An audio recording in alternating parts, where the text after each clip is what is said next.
This Max Pro is Hiboy's premium offering, providing best-in-class range and ride quality. Construction starts with an aircraft-grade aluminum frame. There's a 650-watt max power rated at 500 watts rear-mounted hub motor. Power output is, get this, 0.87 horsepower. Battery is a lithium-ion 48-volt with 720 watt-hours of capacity. Maximum range is 46.6 miles or 75 kilometers. Top speed's 22 miles an hour. There's a kickstart requirement, so you have to get this going up to 3.1 miles an hour before the throttle engages. There are 3 different ride modes: Eco, which tops out at 11 miles an hour, Drive tops out at 16 miles an hour, and Sports that tops out at 22 miles an hour. And this does have cruise control. There's actually suspension front and rear. Wheels and tires are 11s and they have a split wheel design. Brakes are electronic at the front, mechanical at the rear, and the brakes are integrated into both brake levers. This has the ability to climb at 20% grade, which is kind of cool because this scooter can handle hills that would make a Beetle owner create a YouTube channel just to brag about it. It's IPX4 rated for water resistance. Max load is 265 pounds. Curb weight is 51 pounds, and I think that's why they call this the Max Pro, because you'll definitely feel the max in your biceps when carrying it upstairs. And of course, this has an app, and the Hiboy app will allow you to change riding parameters, speed limits, as well as cruise control settings.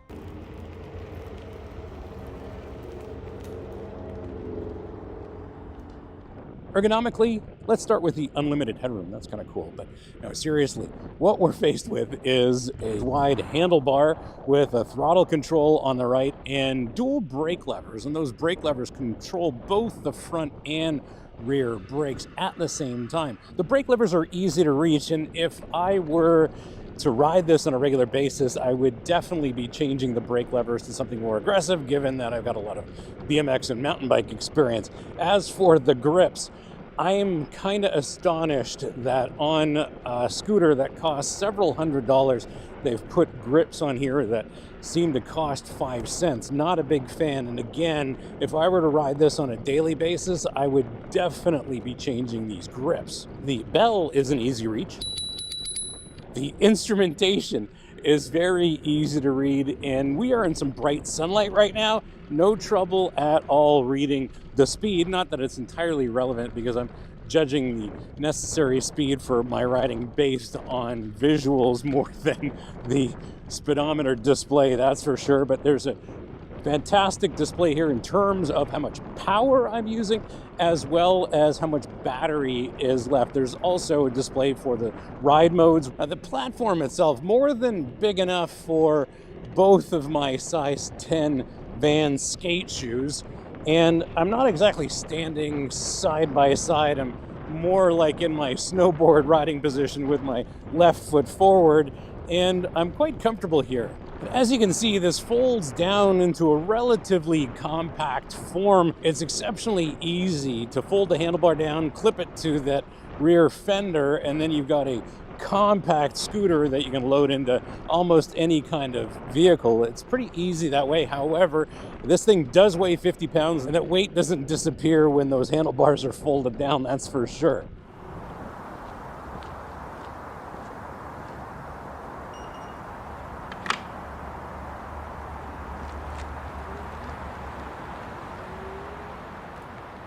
In terms of acceleration, the first thing I have to note, unlike the Honda Moto Compacto, which will take off from a stop with the throttle, this does not in any of the ride modes. So what we have to do is actually push off, and then we are able to accelerate. 0 to maximum velocity seems to take about as long as it takes to wait through a suburban traffic light. Good thing is, we are talking about an electric motor, so throttle response is instantaneous. As slow as it is relative to a lot of the fast cars that we drive on this channel, acceleration is very, very linear. Ooh, I'm seeing 38 kilometers an hour downhill. This is wild.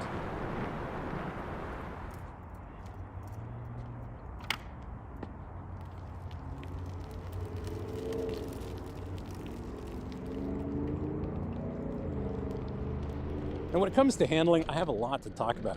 Not from riding around the Moto Compacto, not from a racing perspective, but actually a BMX perspective. Raced BMX bicycles for a long time, ridden them for a long time, downhill mountain bikes. So I've got a sense of bicycle dynamics, and this is a two-wheeled vehicle, so that's where my frame of reference comes in. And the thing is, with these 11-inch wheels and tires, there's not much of a gyroscopic effect to keep this thing stable, so you kind of got to stay on top of it. Now, we do have some quick steering. This has got a very steep head tube angle, and it is very quick. Now, one thing that is going on is there is a limited amount of steering angle, but actually can't find the limits when I'm riding. When I'm maneuvering this around in my basement or outside, it does seem limited, but when I'm riding it, no, the limitation's actually not a problem. The suspension absorbs all kinds of bumps, and there's enough compliance in the tire as well to give this a very comfortable ride, even on rough surfaces. In terms of cornering, well, we gotta lean into this a little bit, and I am certainly not interested in finding out what the max G load is that I can put into this, because I don't want to break another wrist on a two-wheeled vehicle. But it corners fairly easily, and depending on the road surface, you can carry a decent amount of speed through those corners. But I'd love to find a more aggressive tire here. I guess I'm used to high-end bicycle tires and certainly high-end car tires, and I'd like something a little bit more aggressive. And we have to talk about braking. I heard about this whole braking idea with an electronic brake at the front and a mechanical brake at the rear, and what I found is that this thing stops fairly quickly and in a linear kind of fashion. It never has locked up on me. I have not ridden this in the rain, that's for sure. And we've actually had some snow, and I was not interested in riding in some snow. But I'm very impressed with the braking, and it's ultimately very, very safe. No, it's not even possible to lock up that front wheel no matter what I do. That is a clever design. How they've engineered that to avoid lockup is kind of cool. And to be fair, if I could lock that rear brake, I'd have a heck of a lot more fun, and there's probably a way to do that. I might have to look into that. Compared to the Moto Compacto I ride around, that has no suspension whatsoever, no compliance in the tire either. And this Hiboy Max Pro with the suspension and some compliance in the tire is very comfortable. How do you spec yours? Well, indeed, there are some options. You are looking at the Hiboy Max Pro. Base price, and as tested in the US, is $799. Here in Canada, it's $899. And in terms of options, those things you need to consider are the seat option. For one thing, there is a lock available from Hiboy, which will protect your valuable investment, and the all-important phone holder. I suppose that goes on the handlebars, but we're not using that today because I don't want to be distracted while I'm riding. Don't forget the promo code BrianMax saves you 7% on your purchase of a Hiboy Max Pro, and it won't change your life, but it might help justify the purchase to your significant other better than my standard approach of, but I need it for work. I've spent more on helmet paint jobs than that promo code offers, but I suppose that shows you the financial wisdom that pursuing motorsports offers. Fun fact, at this price point, you're paying about $15 per pound a scooter, which is actually a better value to weight ratio than many exotic cars that run closer to $1,000 a pound. One bonus is that for less than the cost of a speeding ticket, you get a vehicle that makes it physically impossible to break any speed limit laws. So where does my analysis of this decidedly non-motorsport mode of transportation leave us?